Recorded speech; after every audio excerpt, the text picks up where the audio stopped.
You're still under oath, Mr. Dixon? Yes, sir, my lady.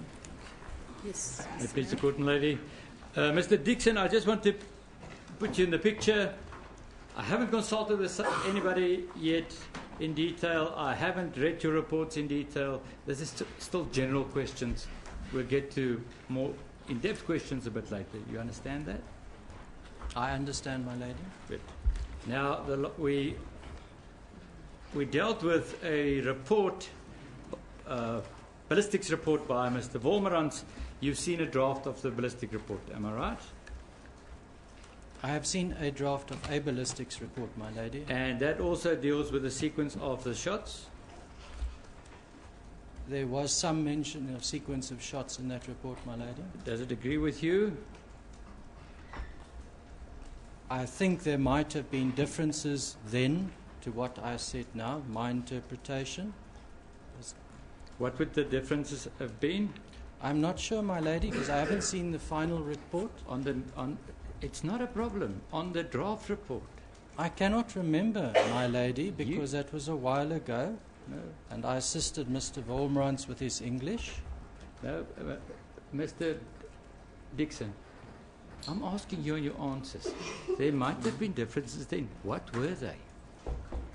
What were the differences? You mentioned it. Please tell I the was court. speaking, my lady, when I mentioned there might be differences. I was talking about my reports that I wrote and my notes that I gave to counsel. Mr. Dixon, you cannot be confused. We're talking about the sequence of the shots. You know that? Now, and then we dealt with the report, and you said there are differences. Now, my inference, and I'm sure the court's inference is, the differences related to the sequence of shots. Please tell me what they were.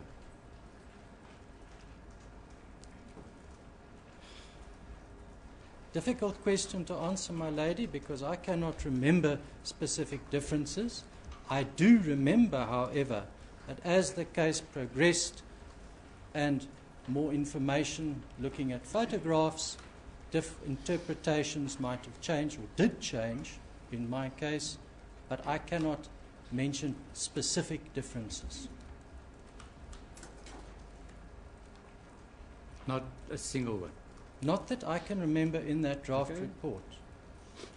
Now, in preparing yourself and your evidence, you did not have access to the final report. Did That you? is so, my lady, I did not have access to the final report of Mr. Wolmerans. Did you have access to the report by the sound people? My lady, to the best of my knowledge, the product that the sound people produced was the sound clips that were recorded at the time. I do not know if there was a report prepared. We just wanted a recording. So you felt it's, as far as a scientific expert is concerned, that's enough. If we can play a sound clip and I hit the bat, that's enough. Do you think that's enough? Yes, my lady, for the purposes of that test, I consider that to be enough. The court doesn't know where you were. The court doesn't know what recording equipment was used. The court doesn't know how the door was set up. But you, and that's the only question. I don't want you to elaborate on what I said. You feel that is enough, and that's all I want you to answer.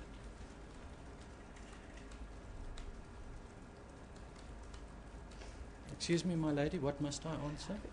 I'm putting it to you, and I don't want you to elaborate on the facts. The court doesn't know where this tests were done, when this tests were done, how the door was, who fired the shots, what equipment was used. The court doesn't know that. Don't reply to that. Do you think it's enough for you, as an expert, to say to the court, accept my evidence?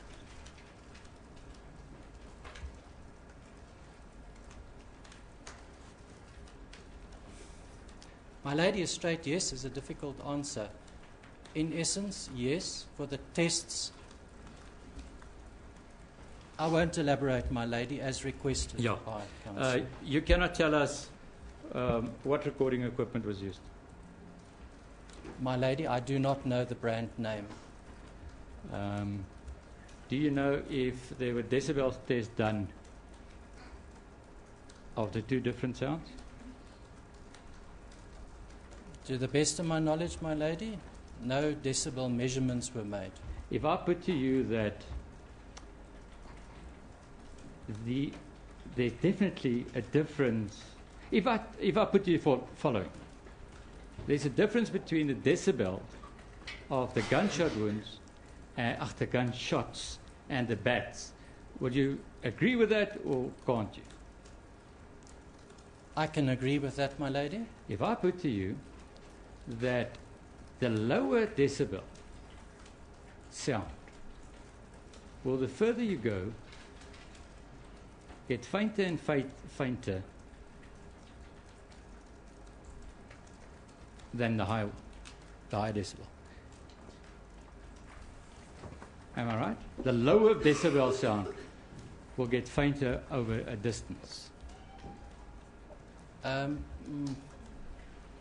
My lady, I cannot answer that question. As my understanding is that decibels is a measure of the sound intensity. Low decibels is low noise. High decibels is high noise. You see, So yeah. with distance, sound would taper off and it would get, the decibel level should get lower if you measure it further away. There's an interesting aspect you didn't tell us, and that is that you redid the tests. Did you? Did you do tests last week? My lady, I was not involved in tests last week. Do you know if there were tests done last week at the shooting range? I do know. What do you know about that?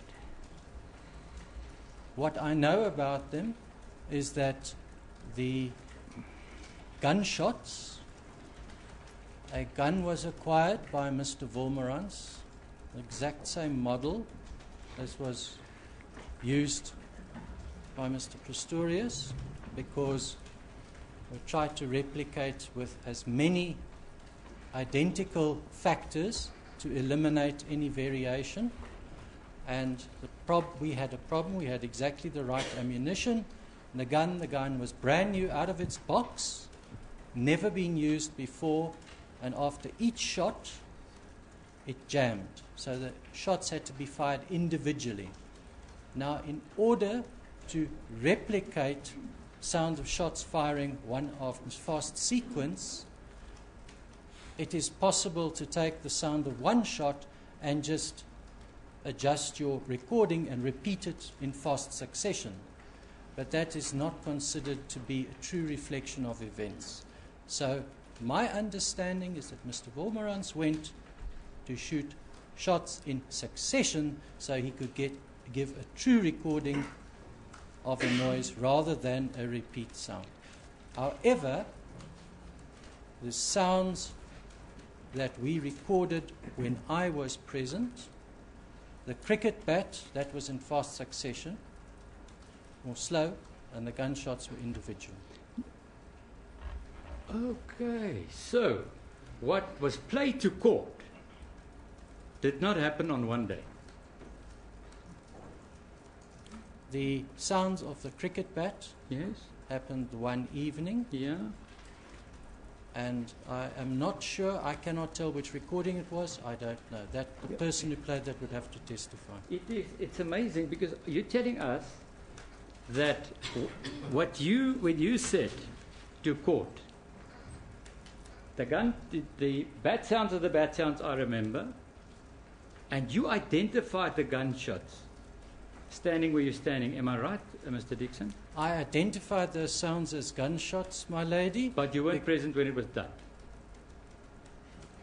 If that was the recording made recently, then I was not present when that was done. However, it sounds, the difference between the cricket bat sound, the gunshot sound the same. No, for me it goes towards integrity of a witness.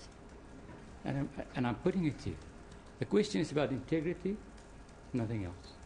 You identified gunshots and you weren't present when they were made. Why would you do that? Because I've heard gunshots. No, you can't get away with that, Mr. Dixon. You've been a policeman for many years. You've testified in various courts. Listen to my question. Why would you identify gunshots and you weren't present when they were fired? That's the only question I want you to answer.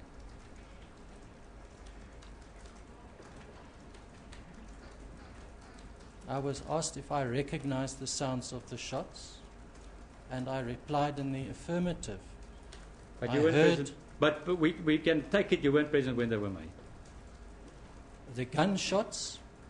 I'm unsure. I do know that only one test was done with a cricket bat and was recorded. No, And let us just test you. And Mr. Dixon, really, take it from me. I'm testing your integrity. You can take it. The gunshots we heard could not have happened on the night that you were on the shooting range with a bat, because we have rapid shots, and that did not happen on that night. Am I right? You are right, my lady.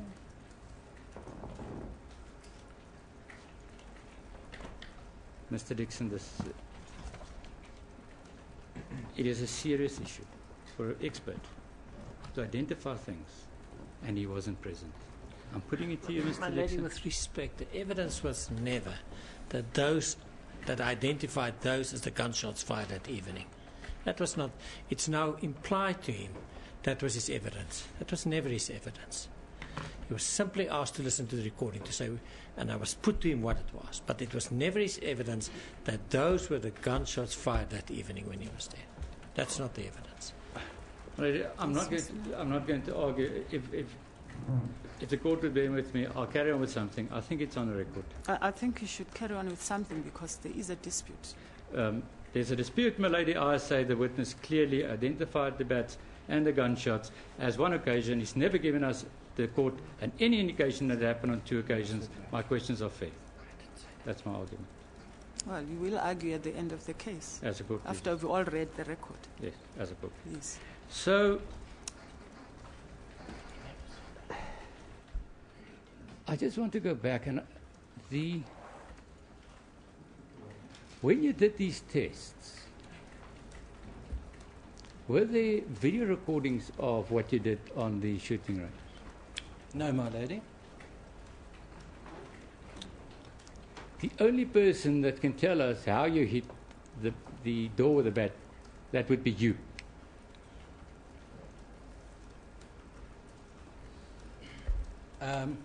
The physical way in which I held the bat and the force I used, that would be me, my lady, yes. There were other people present. Now, the first three shots we've heard with a bat, those were you hitting it from shoulder height towards the door, am I right? The sounds, the cricket bat Yeah. blows recorded at 60 meters there were 3 individual, if my memory serves me correct, and then I did 4 in sharp succession at the bottom. That was to test that the recording was correct. The 3 blows that replicated those blows on the door were done at 180 meters. They were recorded. Are you sure? I was in front of the door and I did those tests. I was not listening to the sound it made. I heard the recordings afterwards. No. Now, were they not done at 60 meters? We had one door, my lady. I hit the door on the left-hand side and at the bottom at 60 meters. What we were asked was, what would it sound like at approximately 180 meters? No, let us just get an answer. So you, in fact, hit the door at 60 meters. Yes, my lady? And we've heard a recording of that. Yes, my lady? And we had 3 shots followed up by 4 rapid shots. Am I right?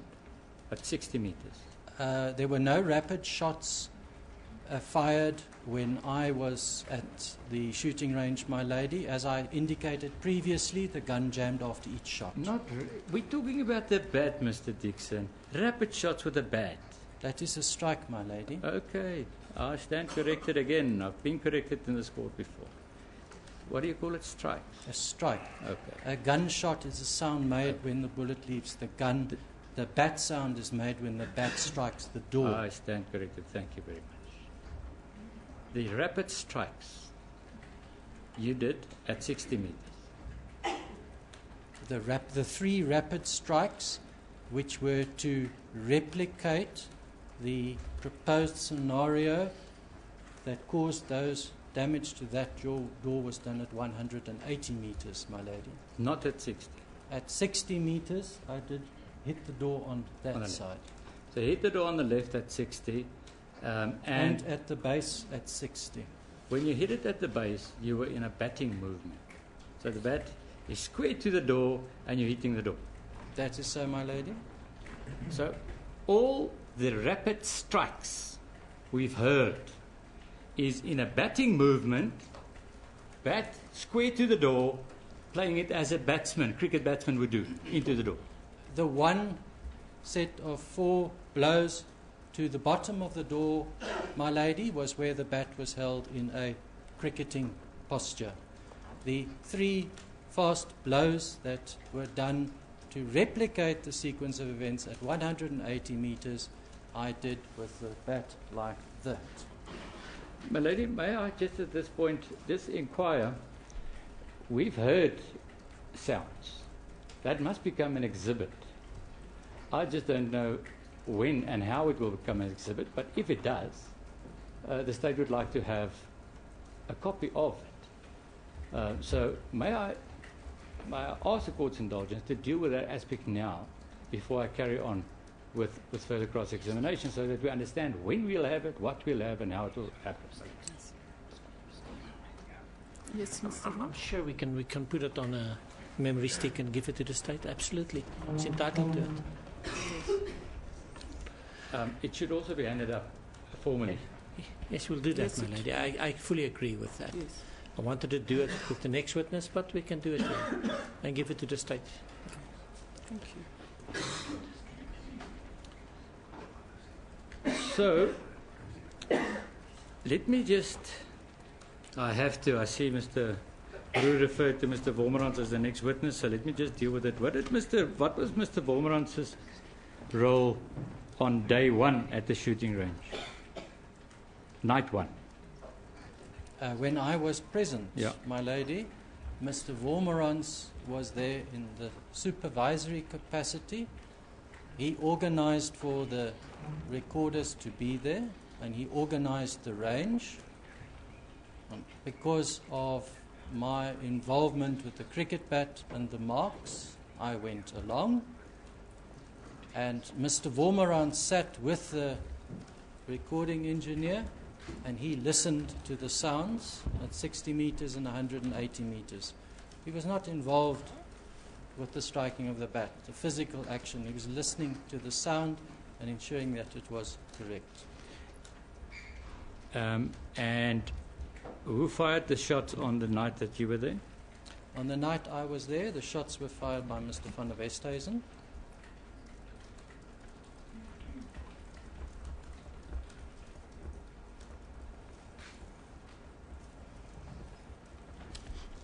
Now, can I just ask you that the recording of the second visit to this shooting range, was that ever played to you?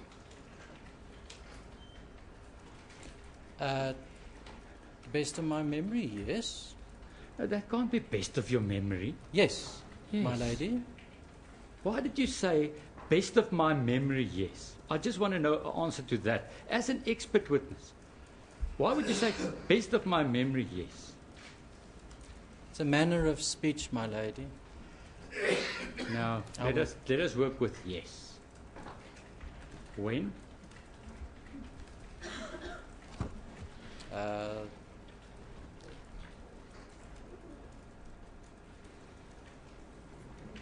was earlier, I think it was earlier this week, in the last few days, because it was done recently. But I'm not sure of the exact morning. Where did this happen? In the High Court chambers on the 8th floor, in the office of Mr. Roo. Has the use of chambers, and we were there. And present was? Mr. Wolmerans, myself, and the counsel seated in front there. You don't have to identify counsel. That is why I use the term counsel, my That's lady. fine. I don't really want to know as far as counsel is concerned. Wolmerans, yourself, Mr. van der Westhuizen? No. Who else except counsel and lawyers were there? No one else, my lady. Now, was it explained to you how this happened, the recording? How and when? We listened to the recording, my lady. It would have been the same way. The exact process and what steps were taken, no. The idea is to listen to the sound, and Mr. Wolmerans wanted to have shots fired consecutively, not individual shots caused by jamming, and that we listened to. Okay, but the question was a bit different. The question is, did they explain to you how that came about? Who went to the range? Mr. Wolmerans said that he went to the range, and I presume it was the same range as we used in the previous tests. I don't know who else was present other than the sound recording people, who would have been the same. Who fired the shots the second time? I have no knowledge of that, my lady. Okay.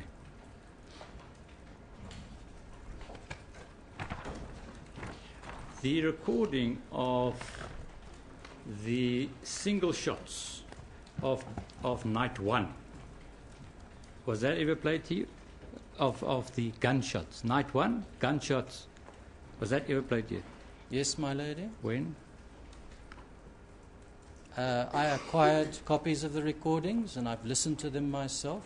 They were played to us the night the recordings were done, so that we did not leave the range with poor recordings, because we had to make sure that everything worked, my lady. Now, how many shots were fired that night? Gunshots? Night one?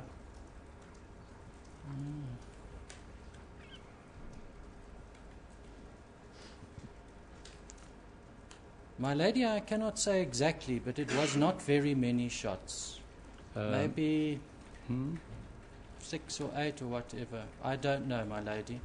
I do know that because the gun was jamming, it was thought it might have to be repeated. Also, there was not a lot of ammunition. The black talon ammunition is difficult to get hold of.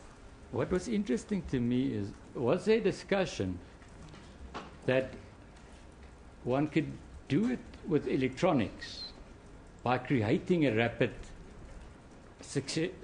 fire succession with a gun?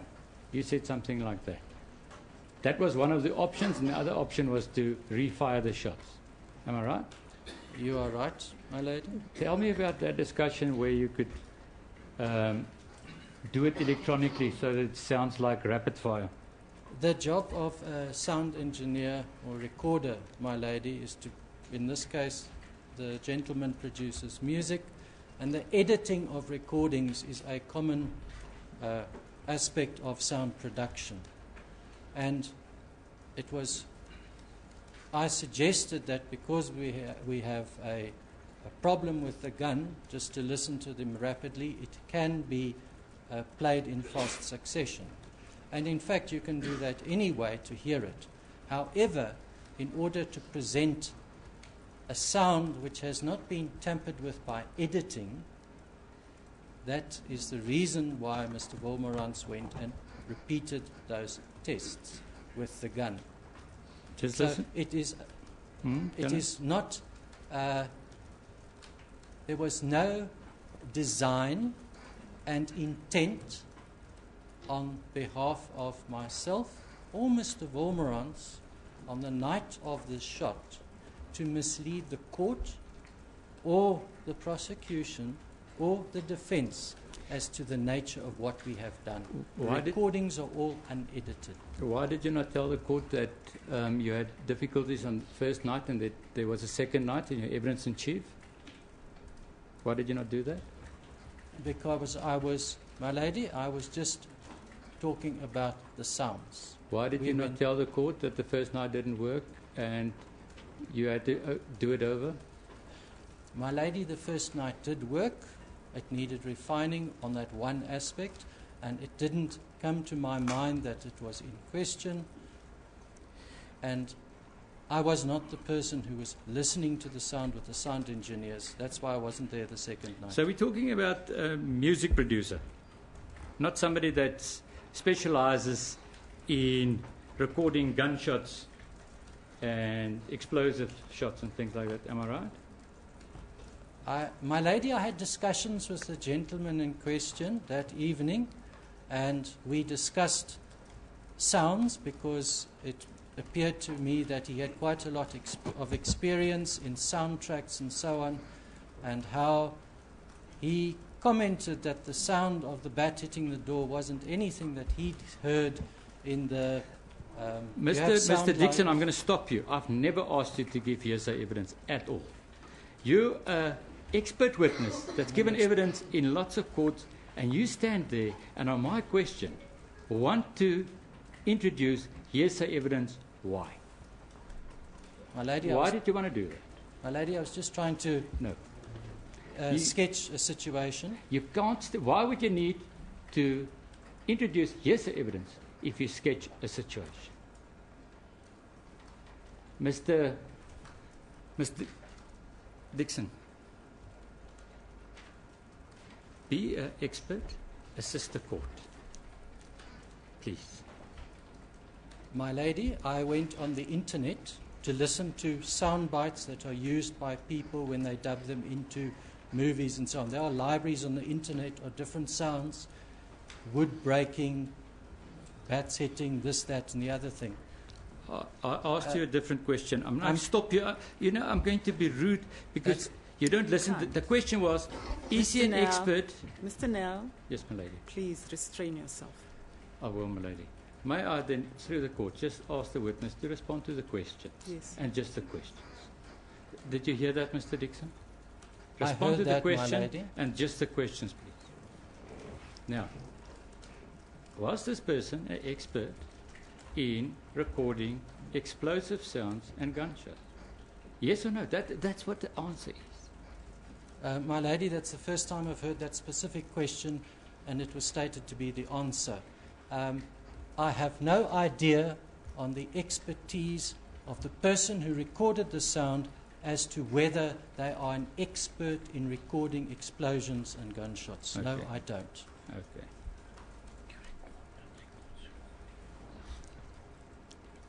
Then, I think as a last question before I come back later, have you ever heard the electronically changed version of rapid fires relating to night one? Ever?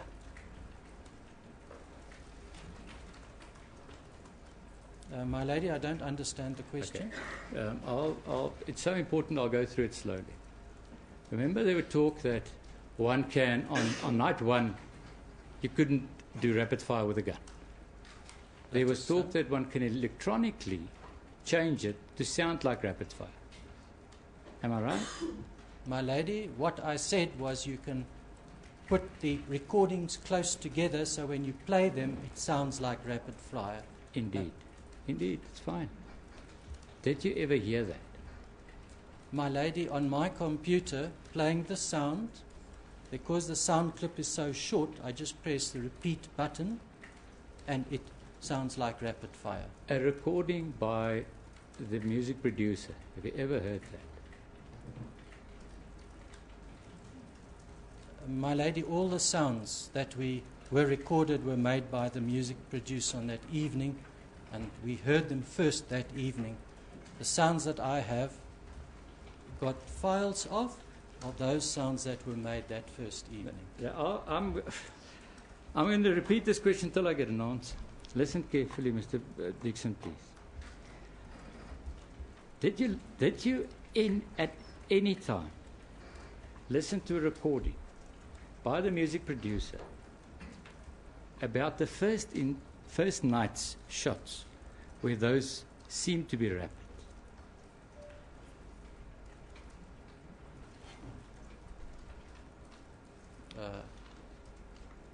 No, my lady. No, never. Doesn't exist. I just want an answer. You never listened, you never heard something like that? Not that night when I heard the sounds played. They were not fast. Mr. Dixon, why are we struggling to get an answer from you in this regard?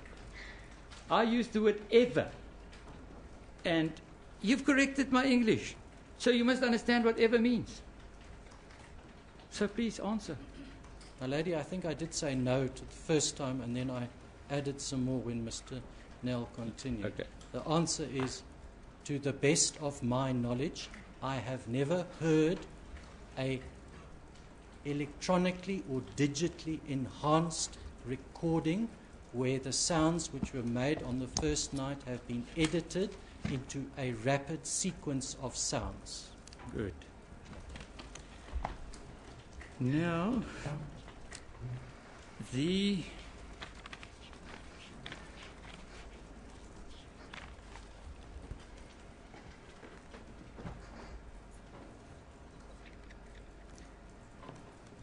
you're not an expert on wound ballistics, are you? No, my lady, I'm not an expert on wound ballistics. But you know that Professor Simon is. I understand from my knowledge of Professor Simon and his curriculum vitae that he has some expertise in that area, my lady. A pathologist, that's squarely within the domain of a pathologist, wound ballistics, or don't you know that? It's within the domain of the pathologist, isn't that so, wound ballistics? My lady, my understanding of wound ballistics is that even though it is within the domain of a forensic pathologist, it is also part of the training program of the ballistic experts of the South African Police Service. So it is not the exclusive domain. They also study wound ballistics because it is part of... But you never did. You never studied my wound lady, ballistics. I stated earlier that I am not a ballistic expert, so I would not have studied that. You have to excuse me, I've got lots of notes because we don't have a report, so I might be jumping, but I have to ask you if you ever consulted with the accused about the hitting of the door with a bat. My lady, to the best of my knowledge, and I did not record this, I asked the accused once when what his position was and what it felt like when he hit the door. So where was that?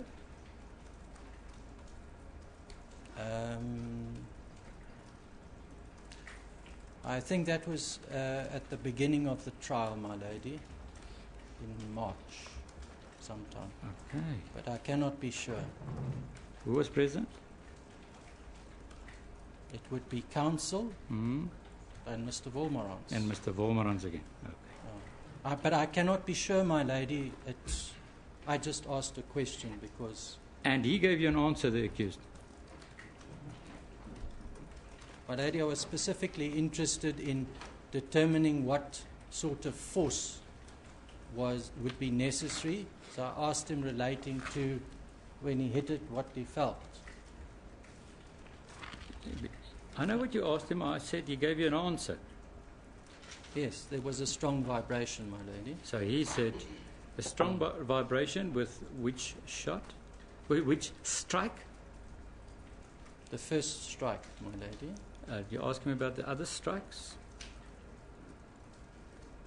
It was the first one, as my memory Serves me, my lady.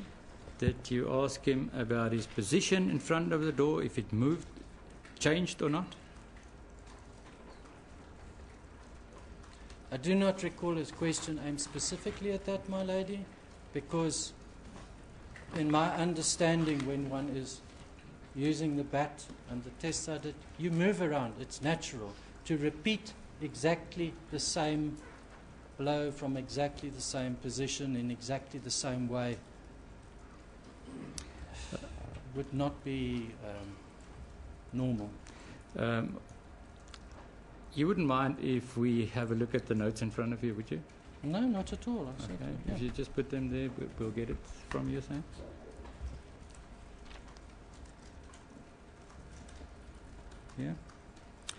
Yeah. Now, let us deal with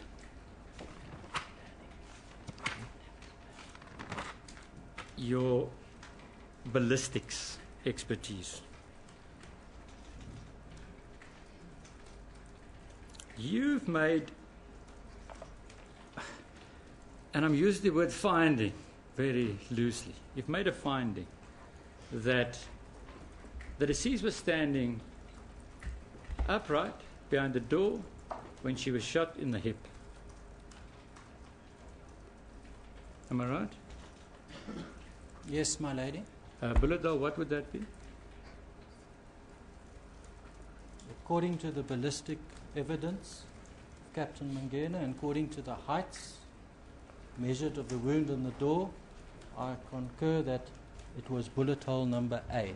Whilst we're dealing with A, which bullet hole missed? Which of those missed? No, they all hit the door, man. No, they hit the door. Which missed the deceased? None of the bullets, in my opinion and reconstruction of events, missed the deceased. My lady. Which hit the door at E? E. Which bullet hole hit the door at ricochet mark E? That would be the bullet that went most probably through C. However, C and D are close. It could be either.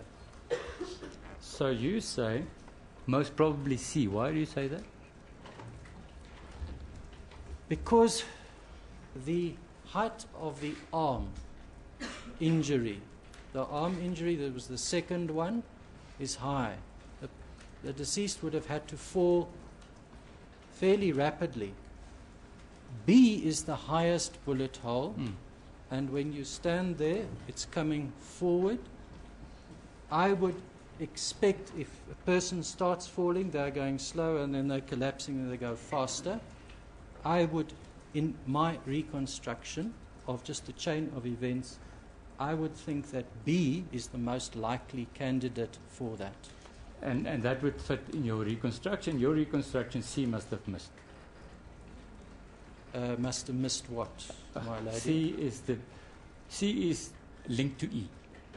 C is linked to E, my lady, yes. Most probably. Not D. No, my lady. It could be, but I think the probability is more on the side of C than on D. Now, apart from your version about how the deceased was hit, how would you establish which bullet hole could be linked to E? Apart from where the deceased is, how would you establish that? I was present when probes were put in by Mr. Wolmerans. I've read the report of Captain Mangena, and the bullets, the trajectories all come to general area in the corner of the bathroom. I was looking at not just the action of the bullet going through the door and its probable path. I'm also taking into consideration if the person is standing close for the first two bullets and then collapses and falls back. Also, my lady, when a person is firing a gun, you fire a first time and there is a recoil, and the gun tends to unless you are, I don't know, holding it very strongly, the force of the recoil causes the hand to lift. But if one is firing fast, the successive lifting, even if you control, can move the gun a little bit or move the barrel. And I looked at the horizontal line from A to D and the height variation, and I interpreted that as if a person takes the first shot and the gun goes up and you're pulling down again and it's moving slightly, that could account for a spread. If I was aiming at a target and I was trying to hit the bullseye, it would be quite deliberate and controlled, and I'd hold it strongly. So I take that in consideration, the movement. So I agree that A, B, C, and D is most the logical sequence that the bullets hit the door. Now, if I put to you that the only bullet hole that you could link to E with a laser is B, what would you say?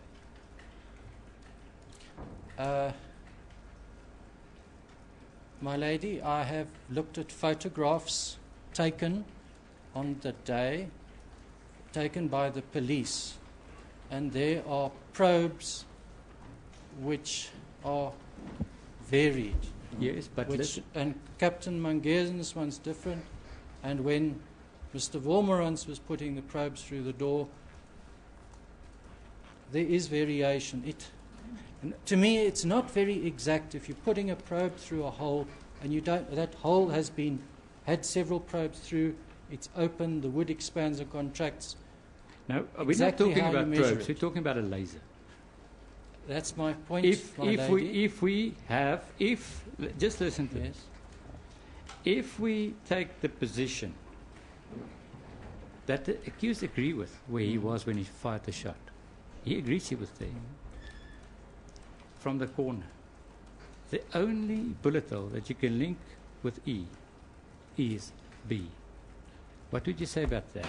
My lady, the exact position of the gun, down to the exact millimeter. If that had remained constant and the gun was swiveling to account for the spread, then you could pinpoint exactly the position of. If the gun barrel was moving a little bit, then each trajectory is slightly different. I don't know at what height or what position that shot was fired. We know the general area as indicated by Captain Mangena, and we know the general height of the accused when he fired the gun.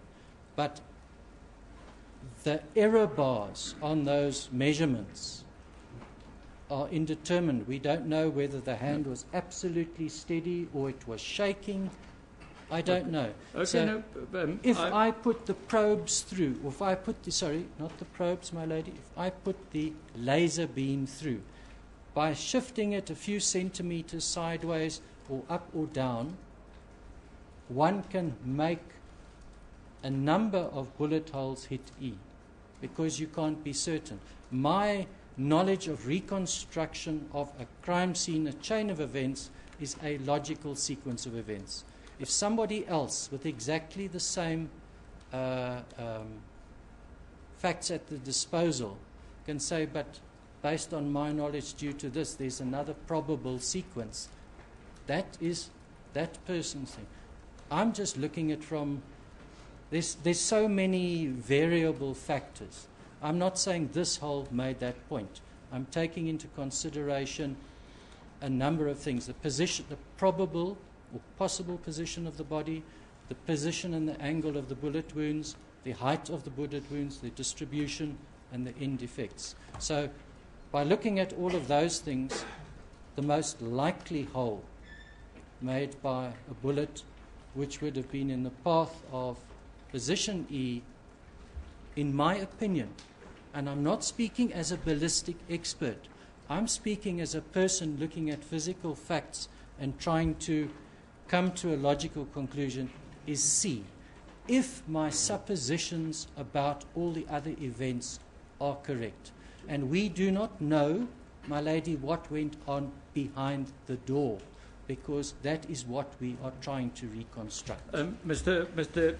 Dixon, so I take it that you then know that Mr. Wolmerans would link C and E. Is that a fact? You've seen him link C and E.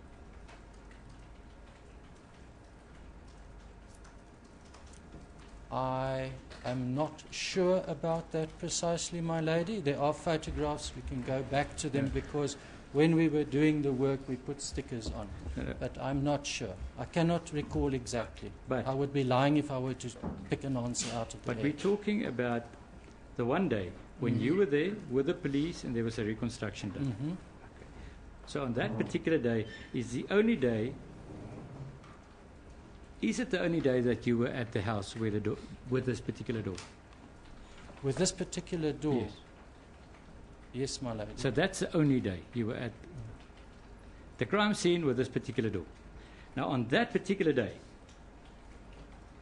can you remember which of the bullet holes Mr. Wolmerans linked with E?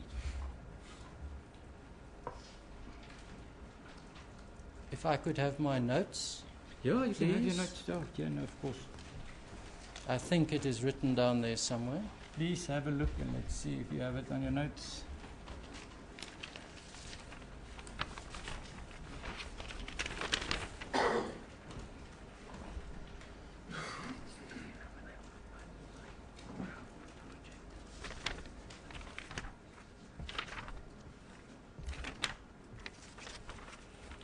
No, Where will you find I it? don't have a record.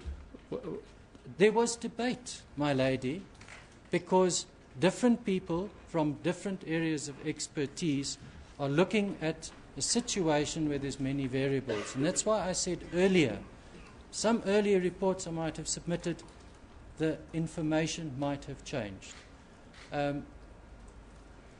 My understanding of what happened at the crime scene has even changed in the past week when I see more evidence and more photos, because the more information you have, the better a picture one can draw. I do know that I physically put stickers on the wall when we were measuring the trajectories, but I cannot recall exactly which one was marked at E, what bullet hole we correlated with that, or F. And I do know as well that we looked at the trajectories going in. If there was no person in the toilet to mark where they would have hit on the wall. Did Mr. Wolmerans use a laser Yes, my lady. on that day? Yes, my lady.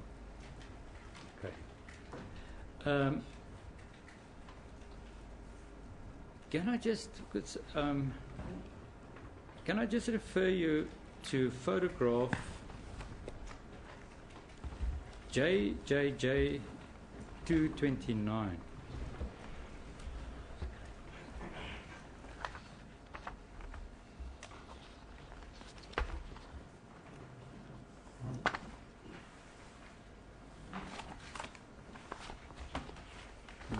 Do you have that?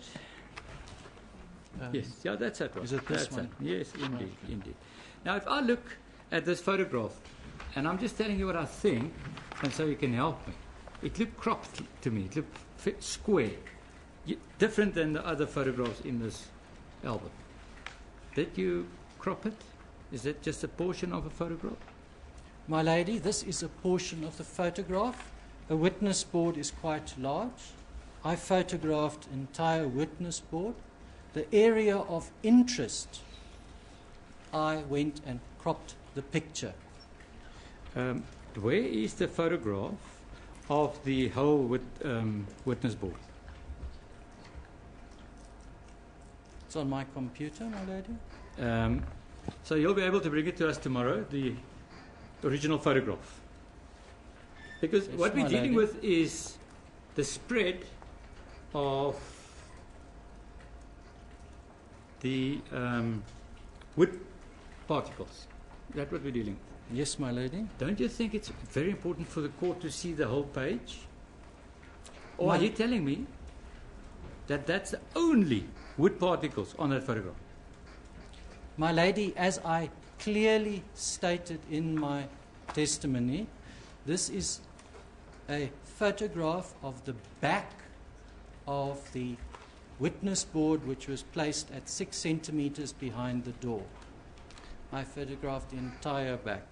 The And the witness front? board, the whole operation of this is a ballistic test, and I understood that Mr. Vormerans would be testifying on this matter in much greater detail. I'm not I just- interested in that, sir. Will you bring us the photograph of the front of this tomorrow, Yes, my lady. and the complete photograph of the back? Yes, my lady. Good. Will you be able to make printouts, or must we make an arrangement? I can bring the digital photograph. I can make 6 printouts. If you would be so kind, we really appreciate that. Of the photograph that one can see and the front of that photograph. But whilst we're dealing with it, what did the spread of the wood particles look like on the front of that witness board? There were more of them, my lady. And Because- widely spread out as well. My lady, what I used this thing to show is those wood particles that penetrated both the front and the rear of the witness panel. There are more in the front of the panel, and when I produce the photographs tomorrow, you will see that still the majority are in that area, but there are more spread around the bullet hole and so on. Why would you not include that photograph in your report? Because this report is not even for court. It is for counsel. My lady, as I said, these were the wood splinters which had quite a lot of force. Force enough to penetrate through the front and the back. Therefore, if you have a lot of force, the likelihood of penetrating the skin would be much greater. And I wanted to see the distribution, what it looks like. I'm standing behind the door, and this is the way they're coming out.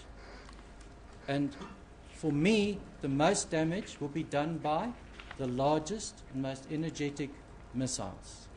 Little pieces which might stick in the front have a stippling, but these are big ones. The other thing, my lady, is a test of this nature. You can put 10 witness boards and you can shoot them all at exactly the same thing. You see a trend. You do not get exactly the same number and size and shape of particles. It was purely a demonstrative thing to see if the wood splinters in the forearm, which Professor Simon said was for wound 4.8, what is a probable cause of origin. And that is the purpose of putting the witness board so close to the door and then at distances away from it. We will deal with all that. I was just thinking, so on that particular day when you did those tests, these weren't the only 2 photographs you took. Will you bring them more? You took more photographs on that particular day, am I right? Yes, my lady. Would you mind bringing them to court so we can look at them and see the sequence of it? Yes, my lady. You'll do that tomorrow. Am I right? Yes, I said Okay. I will. Good, good. Then can we just look at your oh, you don't have your report. I'll just, because I'm the only one with the report, my lady, I'll make copies as soon as I'm able to, if it's handed in. Can you have a look at these 2 photographs in your report? It's page 6 of 21 in the report, my lady.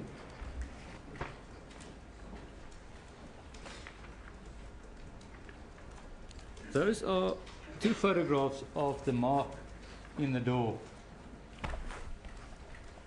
that we discussed yesterday, mate. Correct? Yes, my lady. When were they taken? Those photographs were taken in court of the door as it stands there. When? It was the 25th of March. No, if I my memory think the serves me photograph correctly. says something different. It's not a memory Thir- test. I just 13th of March. 13th of March. But so, apart from those photographs of the mark, do you have others? There are a number of photographs taken at the day of the scene subsequently. Yes, Of the mark. yes, of the mark, including photographs of the door. What was particularly useful, my lady, was the lighting in the court. When we came to examine the door afterwards, the lighting showed it up very nicely. Previous examinations, it didn't appear as visible. We saw it, I could see the fibers, we didn't have good pictures.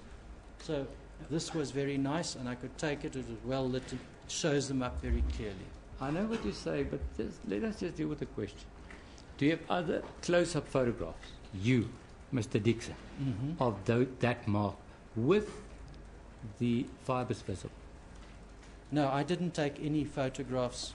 So first time you took photographs of that mark was in court the 13th of March.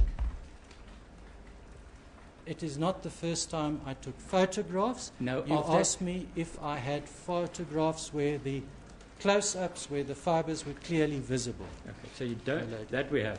You don't have close-up photographs before the 13th of March whilst the door was in court. Am I right? That Of is the right. where the fibers are visible. That is right, my lady. Good.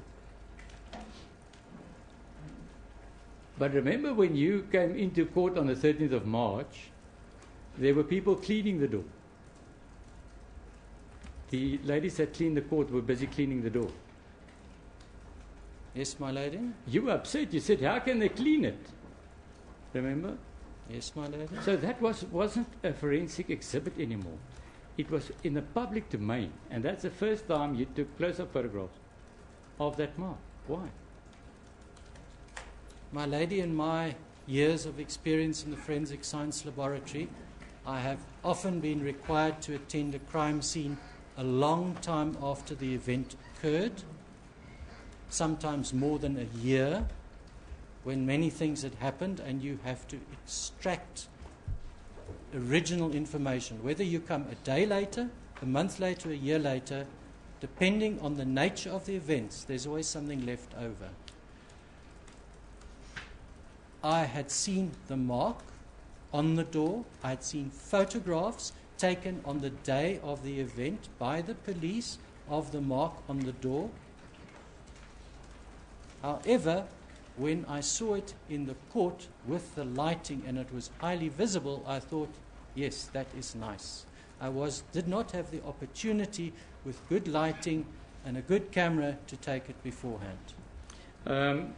And you exclude that could be fibers of a mutton cloth used in cleaning this door. My lady, I did not observe the cleaners putting an excessive amount of energy into cleaning the door, because that is caused by a strong blow. So I stay by my conclusion that those fibers were caused by the sock that was worn on the prosthesis and not by a cleaner with a mutton cloth. I hear what you're saying. Did you take a sample of it from the door? No, my lady, that was an exhibit. I did not take it off. Okay. I've now told it's in public domain. But I respect the integrity of an exhibit. I examined it and I looked at it. I've looked in the microscope at fibers on the prosthesis to my eye, and with the sequence of events, there was no need for me to take a sample. But without having taken samples, you exclude the fact that it could be fibers from a mutton cloth. Yes, my lady. Good. Then I have another report of yours, and I apologize, I wrote on it. I'll have to just take that out.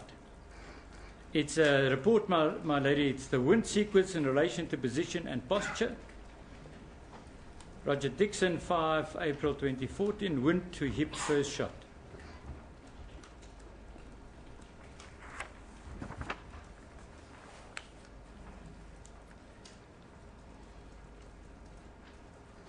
D.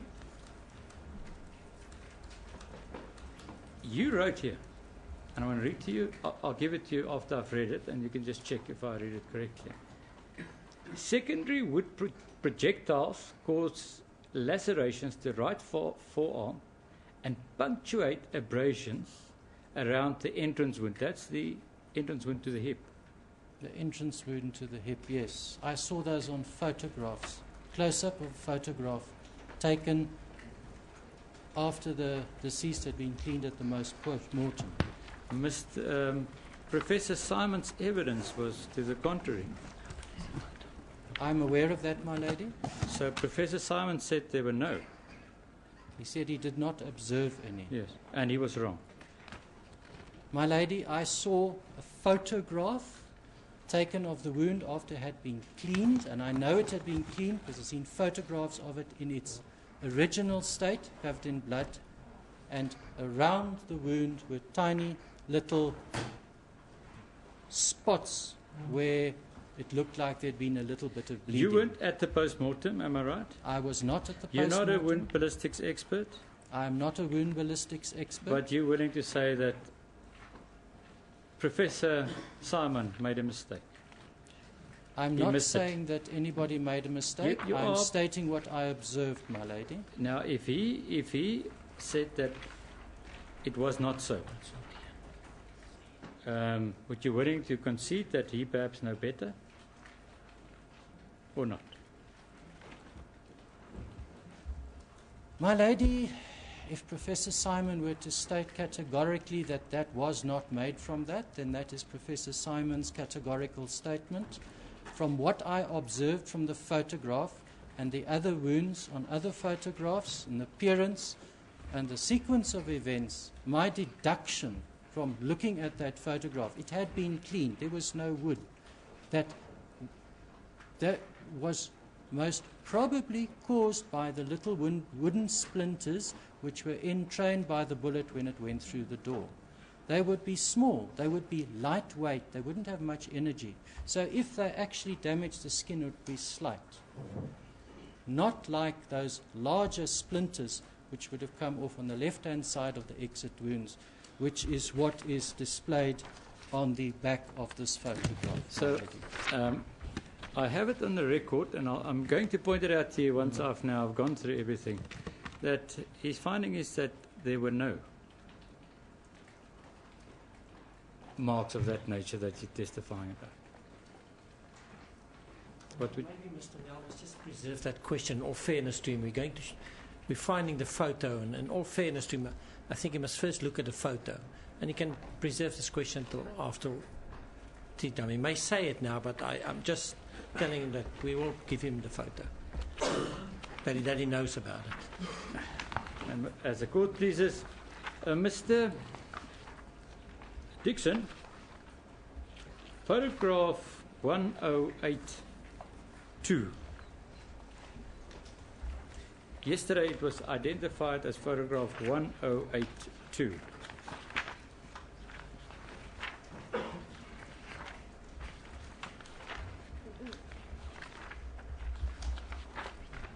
Can you find it?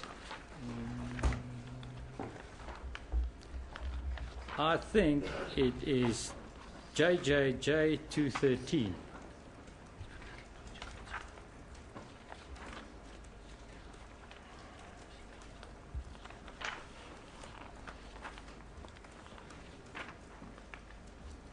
I have that, my lady. It's the undersole of the right prosthesis. Who took that photograph?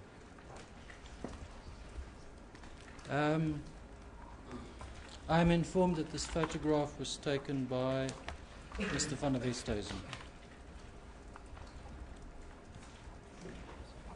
You weren't present?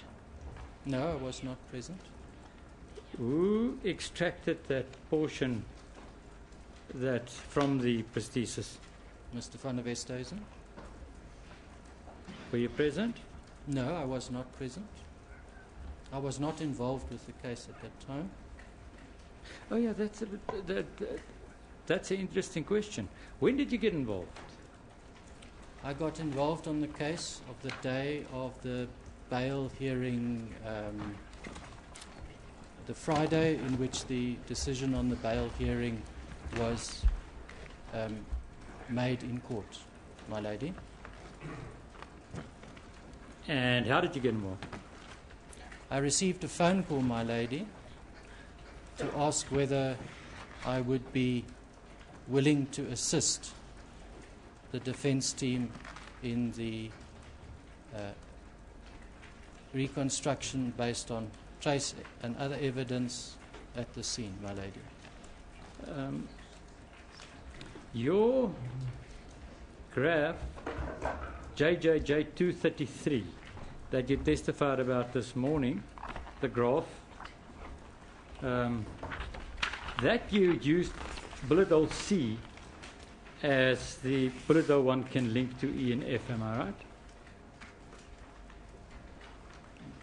Yes, my lady, I said most probable. Yeah. But you used C. You didn't use any other bullet holes in the evidence that I had that made me conclude on what caused A and B, the arm, the hip, and the head, and the positions on the door, it was the most probable. I excluded the others. If you go to JJJ 2.32, the blue mark on the buttock, if I put to you that Professor Simon's view is that you're wrong, and we'll show you with questions how wrong you are, what would you say? That wasn't caused by the magazine rack, but by the bullet. What would you say? My lady, I looked at the testimony of Professor Simon on that mark, and according to his testimony, it was a contusion, and he could detect no anomaly inside. So it is, to me, it is a bruise from the outside rather than from the inside, and it is consistent with, it's a vertical and a horizontal. As I am not a wound ballistician, I'm not an anatomist or physiologist or qualified in any medical discipline, but my expectation is that if that bullet that went in the hip and caused so much damage that there was bruising visible on the surface, and the bullet had broken up into so many small pieces spread over a wide area, as Professor Simon stated, he looked at the fluoroscope, and it was such, that's why nothing was extracted. It is a conclusion that I came to based on that evidence. And it is, you now explained why you would say you're right and he's wrong. My lady, that is my opinion based on the evidence that I had available. Then, whilst the bat, can I just show you the bat, the cricket bat?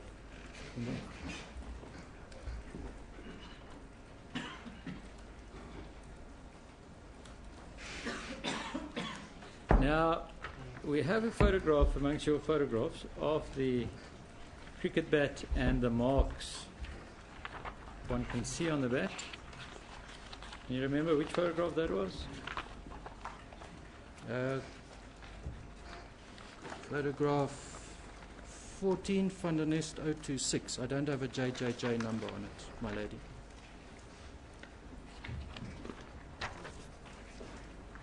I've got it. JJJ 2.19. Those marks one can see there on the right-hand side of the bat as we look at it. You say those were caused when the bat went through the door at the point that you pointed out yesterday. On the photograph, my lady, on the left-hand side, the bottom, there's a diagonal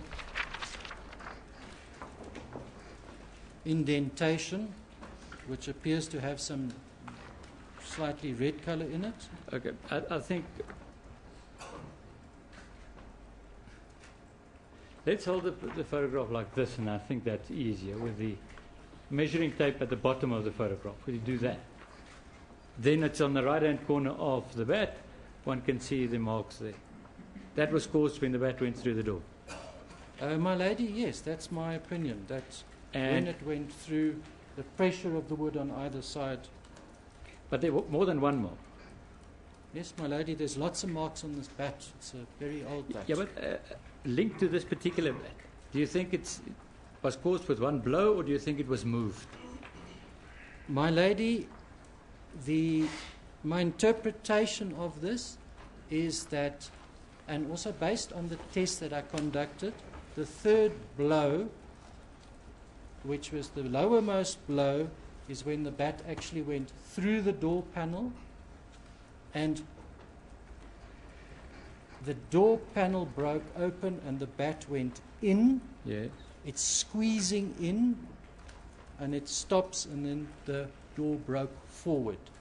That is what I observed. Looking at the crime scene photographs, it appears that the narrow plank on the side closest to the door handle that broke out fell into the toilet. When I did the tests, hitting in exactly that sequence, the same thing happened. That panel fell in, that narrow panel broke in. If the panel was rigid and the bat went in and it didn't break out, then by twisting the bat, you would have applied pressure, you could get similar marks. I don't exclude it as a possibility, but it is more probable that that was the when it went in and the pressure was there. After that, the panel broke out.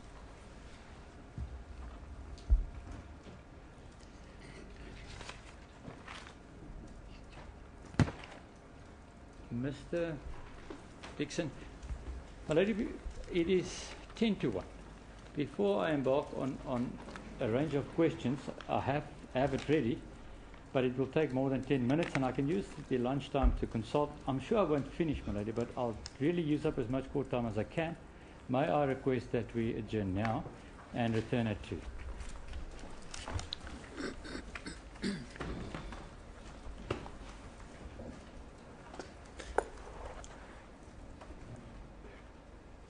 My lady, we have found the photograph, but I went through Mr. Nell, just pointed out to both of them where the photo is.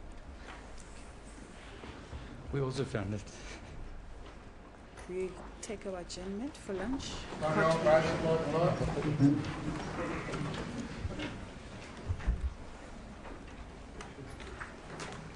Well, it's got the image.